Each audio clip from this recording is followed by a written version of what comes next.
गुरु चरण सरोज रज निज मन मुकुर सुधारी बरनउँ रघुबर विमल जसु जो दायक बल चारी बुद्धिहीन तनु जानिके सुमिरो पवन कुमार बल बुद्धि विद्या देहु मोहि हरहु कलेश विकार जय हनुमान ज्ञान गुण सागर जय कपीस तिहु लोक उजागर राम दूत अतुलित बल धामा अंजनी पुत्र पवन सुत नामा महावीर विक्रम बजरंगी कुमति निवार सुमति के संगी कंचन बरन विराज सुबेसा कानन कुंडल कुंचित केसा हाथ वज्र ध्वजा बिराजे कांधे मूंज जनेऊ साजे शंकर सुवन केसरी नंदन तेज प्रताप महाजगवंदन विद्यावान गुणी अति चातुर राम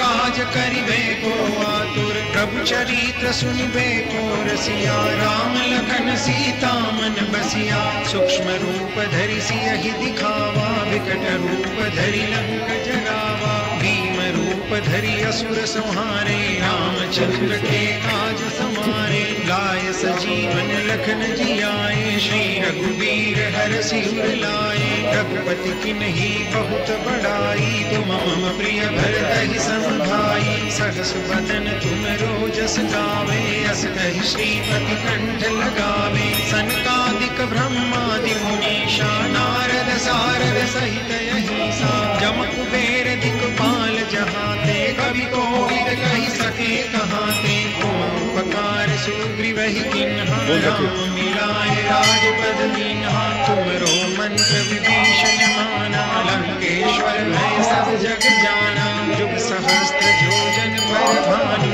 लील्योताहि मधुर फल जानू प्रभु मुद्रिका मेलि मुख माई जल दिलांगी गए अचरज नाही दुर्गम काज जगत के जेते सुगम अनुग्रह तुमरे तेते राम दुआरे तुम रखवारे होत न आज्ञा बिनु पैसारे सब सुख लहे तुम्हारी शरणा तुम रक्षक काहू को डरना आपन तेज समारो आपे तीनों लोक हांकते कापे भूत पिशाच निकट जय श्रीराम ఇది పాత రామాలయం నల్లకుంట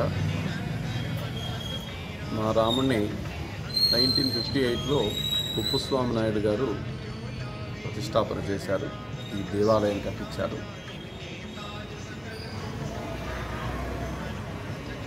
కుప్పస్వామి నాయుడు గారి ధర్మపత్ని తిలకమ్మ గారు వారు చాలా గొప్ప రామభక్తురాలు అందువల్ల వారు ఈ చుట్టుపక్కల ప్రాంతంలో అప్పట్లో వెంకటేశ్వర స్వామి ఆలయం ఉండేది కానీ రామాలయం లేదు అందువల్ల వారు విశేషంగా రామాలయం కట్టాలని చెప్పి మనసులో నిర్ణయం చేసుకుని ఈ రామాలయాన్ని కట్టడం జరిగింది ఇక్కడ వారు దాదాపుగా ఒక 6 నుంచి 12 ఎకరాల వరకు వారి స్వక్షేత్రంలో నల్లకుంటలో ల్యాండ్ ఉండింది వారు పెద్ద కాంట్రాక్టర్ కూడా నిజాం గవర్నమెంట్లోనూ తర్వాత వచ్చినటువంటి గవర్నమెంట్స్లో వారు ఇక్కడ కాంట్రాక్ట్ చేసేవారు విన్నాను నేను వారు ప్రతిష్ఠించినటువంటి ఈ యొక్క దేవాలయంలో మొదట రాఘవాచారి గారిని పూజారి గారు ఉండేవారు వారి తర్వాత ఒకటే సంవత్సరం వారు చేయడం జరిగింది తర్వాత మా వంశస్థులు ఈ యొక్క దేవాలయంలో 3వ తరంగా మేము ఈ పూజలు చేస్తున్నాం గొప్ప విశేషం ఏంటంటే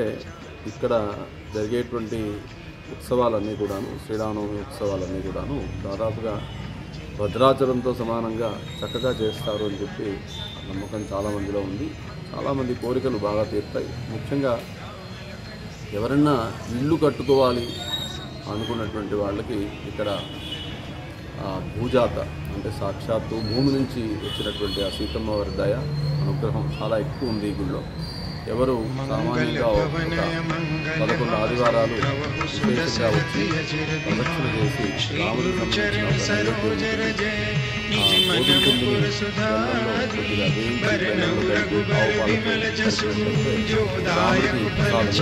కూడా చెప్పుకుంటారు రామకథ కూడా ఉంటుంది చాలామంది రామాలయం శ్రీరామనవమి ఉత్సవాల్లో భాగవత సంపూర్ణ పారాయణ, రామాయణ సంపూర్ణ పారాయణ, భాగవత దశంస్కంద హోమం, భాగవత పారాయణము, ప్రవచనము విశేషంగా జరుగుతుంది. కాబట్టి ఎక్కడెక్కడైతే ఆ భాగవతాన్ని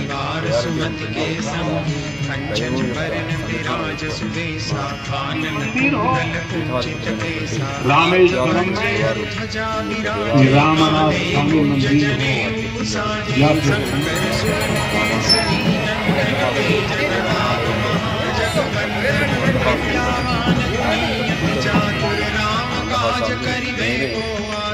प्रभु चरित्र सुनिबे को रसिया राम लखन सीता मन बसिया सूक्ष्म रूप धरि सिय विकट रूप धरि भीम रूप धरि असुर संहारे रामचंद्र के काज लाए सजीवन लखन जियाए श्री रघुवीर हर सिर लाए रघुपति कीन्ही बहुत बड़ाई राम प्रिय भरत संभाई सहस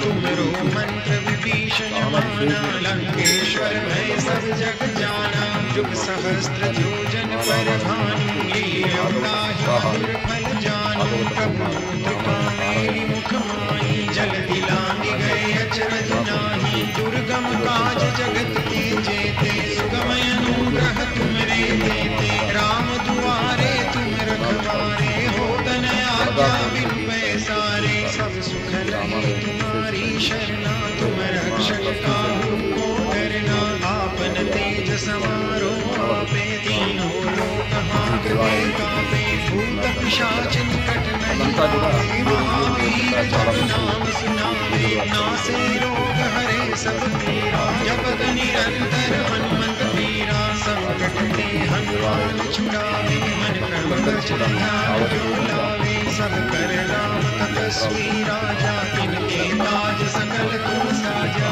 और मनोरथ जो कोई लावे सोई अमित जीवन फल पावे चारों जुग परताप तुम्हारा है प्रसिद्ध जगत जियारा साधु संत के तुम रखवारे असुर निकंदन राम दुलारे अष्ट सिद्धि नव निधि के दास बर दीन जानकी माता అనేక సంవత్సరాల నుంచి దాదాపు 5 సంవత్సరాల रघुपति के दासा तुम्हारे भजन राम को पावे जन्म जन्म के दुख बिसरावे अंत काल रघुबर पुर जाई जहाँ जन्म हरि भक्त कहाई और देवता चिंतन धरई हनुमत से सर्व सुख करई संकट कटे मिटे सब पीरा जो सुमिरे हनुमत बलवीरा जय जय जय हनुमान गोसाई कृपा करहु गुरुदेव మహావిష్ణువుకి చాలా ప్రీతికరమైన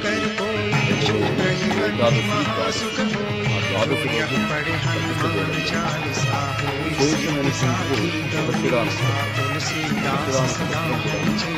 హనుమత్ వ్రతం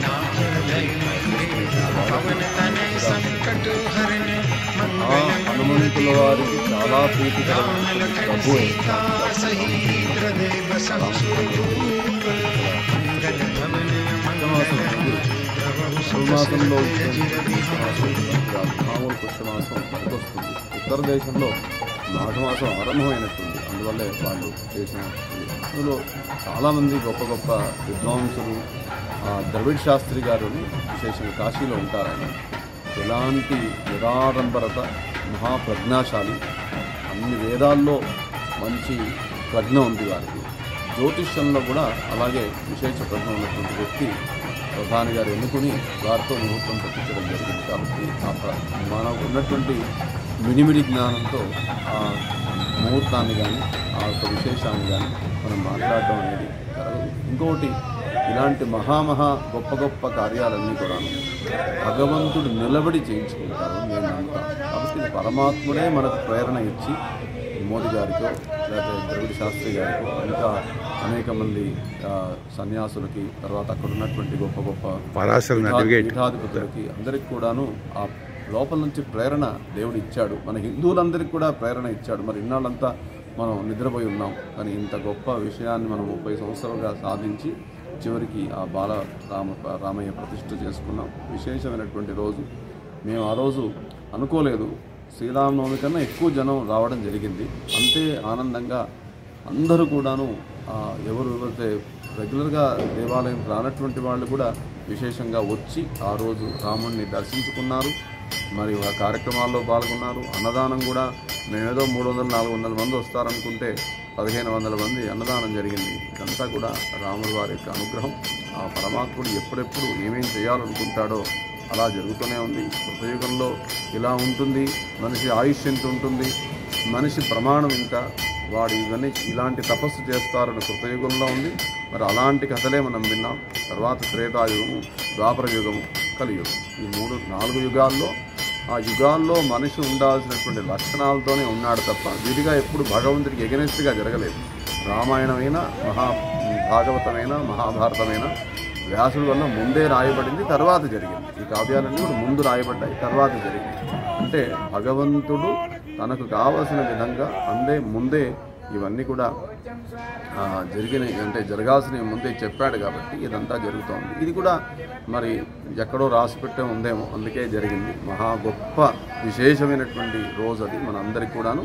మళ్ళీ ఒక పండగ రోజు అనేది చెప్పుకోవచ్చు. 22 జనవరి అంటే ఆ రోజు ద్వాదశి, పుష్యమి నక్షత్రంలో ద్వాదశి, శుద్ధ ద్వాదశి, మృగశిర నక్షత్రయుక్తమైనటువంటి ఆ ద్వాదశి ముందు తరాల్లో అందరూ కూడా పండగ జరుపుకుంటారని అనుకుంటాను. జై శ్రీరామ్. రథోత్సవం కూడా చాలా అద్భుతంగా జరిగింది. సాయంత్రం పూట కూడా కనుల విందుగా జరిగింది. రామయ్య ఎప్పుడు ఈ యొక్క మా రామాలయంలో రథోత్సవం అనేది ముందు నుంచి కూడాను చాలా అద్భుతంగా జరుగుతుంది. ప్రతిసారి కోలాటము, భజన ఈ యొక్క కార్యక్రమాలతో చేస్తూ ఉంటాం. ఈసారి పిల్లలంతా కూడా అందరూ యంగ్స్టర్స్ ఉన్నారు కాబట్టి జై శ్రీరామ్, జై శ్రీరామ్ అనేటువంటి ఆ నినాదాలతో పూర్తిగా మా వీధి అంతా కూడా మారుమోగిపోయింది. పెద్ద డిజిటల్ స్క్రీన్ పెట్టారు బయట, అందరూ వీక్షించారు. ఆ డిజిటల్ స్క్రీన్ మీద అందరూ కూడా ఆ ప్రతిష్ట కూడా లైవ్గా చూడడం జరిగింది. ఆ తర్వాత ఇక్కడ కళ్యాణోత్సవం, అదే సమయానికి జీలకర్ర ముహూర్తం ఇక్కడ చేయడం అనుకున్నాం, అలాగే చేసాం. అలాగే ఆ రోజు రామయజ్ఞం కూడా విశేషంగా చేయడం జరిగింది. భక్తులు అందరూ కూడా చాలా సంతోషించారు ఈ యొక్క కార్యక్రమాన్ని తీసుకొని. మరి ఈ యొక్క విశేషంగా నాకు ఈ ముందు నుంచి పాపం చాలా రోజుల నుంచి అడుగుతున్నారు, రామాలయం గురించి చెప్పండి, ఈ రామాలయంలో విశేషాల గురించి చెప్పండి అని అడిగారు. నాకు తోచింది, నాకు తెలిసింది, నేను మీకు వివరించుకున్నాను. జై శ్రీరామ్.